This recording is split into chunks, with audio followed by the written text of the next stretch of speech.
Hello, this is Kim, the Education Director here at the Old Davie School, and welcome to another episode of Old School, a podcast from the Old Davie School Historical Museum. It is already November, and coming up on Saturday, November 21st, we will have our historic Davie walking tour at 10 a.m. We'll start at the Old School and make a little less than a mile loop to see some of the historic buildings right here in downtown Davie. Buildings that you've probably driven by and had no idea were built over 100 years ago. Tickets are available on our website at olddavieschool.org. We also have guided tours on Wednesdays and Saturdays at 10, 11:30, and 1 p.m.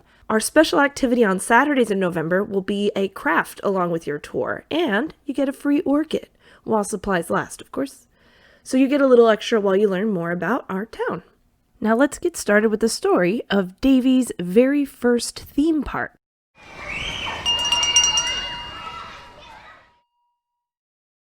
For a brief 2 years in the mid-1960s, Davie became home to a very unique attraction, Pioneer City. The 90-acre park was located next to Flamingo Groves, which is Flamingo Gardens today. After the park closed, it became the site of the Kapok Tree Restaurant until 1988, and then it became a Broward County park, where you can find Long Key Nature Center today. But the story of Pioneer City begins in the early 1960s. According to one newspaper, Roy Wolf of Davie got the idea for an Old West theme park and went to Myron M. Weiss Sr. to purchase the land. Weiss took very quick interest in the idea and decided to finance the project himself. The idea itself wasn't unique, as other Old West parks had popped up around the country during this time of the cowboy western movies that were so popular in the 60s.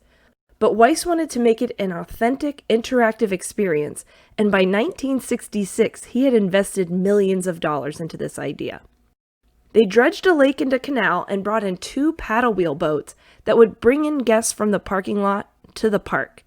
A replica 19th century steam engine called the Jenny Lind would travel on the narrow gauge railroad track that traveled around the park as well. A Miami Herald article in May 1966 said, "There won't be any as yet uninvented autos cluttering up the scenery. So when you entered the park, you truly stepped back into the Wild West." Wolf did research through books and old photographs, and he toured the country collecting memorabilia like antique cash registers, wagon wheels, and even an 1880 fire engine. Weiss hired architect Homer Shrewsbury to design the replica western town, with buildings that included a saloon, a hotel, bank, stable, blacksmith shop, an assay office, Wells Fargo office, including a Wells Fargo stagecoach pulled by horses, a jail, town hall, and an Indian village with a trading post, and more. The Indian village was led by Joe Shunatona, who was the hereditary chief of the Oto tribe. He planned to have dancers, sign language, and tales of folklore at the Indian pavilion of the park. He's quoted in an interview as saying, "Of course, nothing about the show is definite yet, except that I'm going to expose some culture if I have to get up there and give a speech." I'm surprised that in the 1960s, an actual member of a native tribe was involved with this element of the park, but at the same time, the park still had that inappropriate Hollywood Indian stereotype that was popular in the Western movies. According to another article, the park also had pony rides through Indian-infested trails, and that's just not a great way to talk about a variety of cultures of people. And so I wonder what involvement Shunatona had in the development of the Indian Pavilion. I do like the idea in his quote about exposing culture, even if he had to give a speech. It's good determination, and that's important. But also in this boomtown was Gold Strike Junction, where you could pan for actual gold. One report says Weiss debated between using pyrite, also known as fool's gold, or real gold. Well, it was 80% gold, 20% silver combination piece. But visitors could choose to keep their gold, or they could cash it in at the assay office. And an assay office is where they would test the purity and you get the price for the gold. So it seemed like you could really strike it rich at this park. There was also a zoo that featured 2 buffalo that were brought in from Missouri, 9 elk, pigs, rabbits, cows, horses, and a donkey. Weiss also commissioned 40 lifelike animatronics, so like a barber giving a shave and a pianist in the saloon playing Buffalo Gals. Besides the animatronics, there were can-can dancers that performed on stage in the saloon, and a real sheriff would have shootouts with outlaw gunslingers in the streets multiple times a day. The project took 2 years to construct, and an opening date that kept getting pushed back. But finally, the grand opening was held on May 28, 1966. The admission price was only $2.25 for adults and $1.25 for kids, which included everything except concessions in the gift shop. The park appeared to be a success with as many as 1,600 visitors reported in a day. But there were a few problems. It rained or threatened to rain more than 70 of the first 90 days that it was open. May is the start of the summertime rain where it just doesn't stop here in South Florida.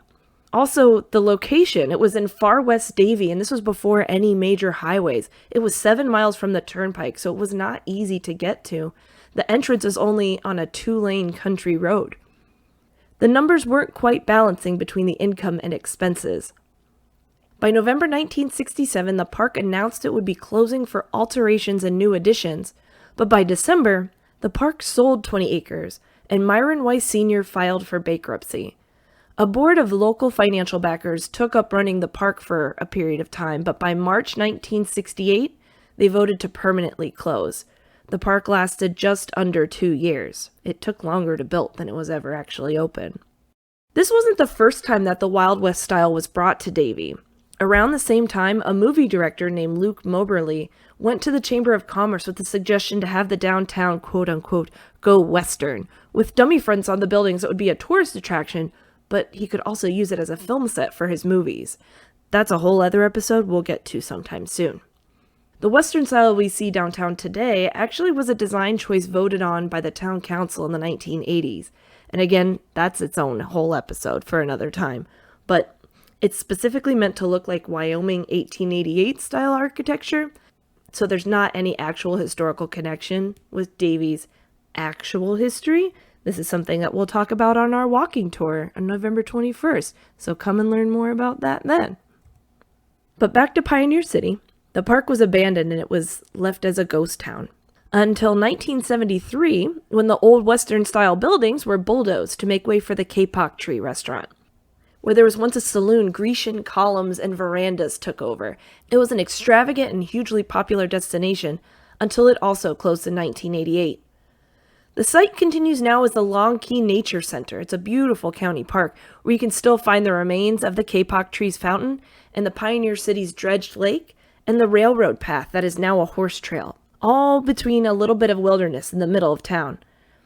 My parents moved to this area in the 1990s, and they remember thinking how far out in the country it really felt then, but little did they know that there was an old theme park just down the street. There are all kinds of stories still to tell about Pioneer City and the Kapok Tree, and so if you visited the park or the restaurant in its heyday, or maybe somebody you know, please call or email us at the Davie School. You can reach me at education@olddavieschool.org so we can share what it was really like to be there. Thank you so much for listening, and until next time, take care of each other.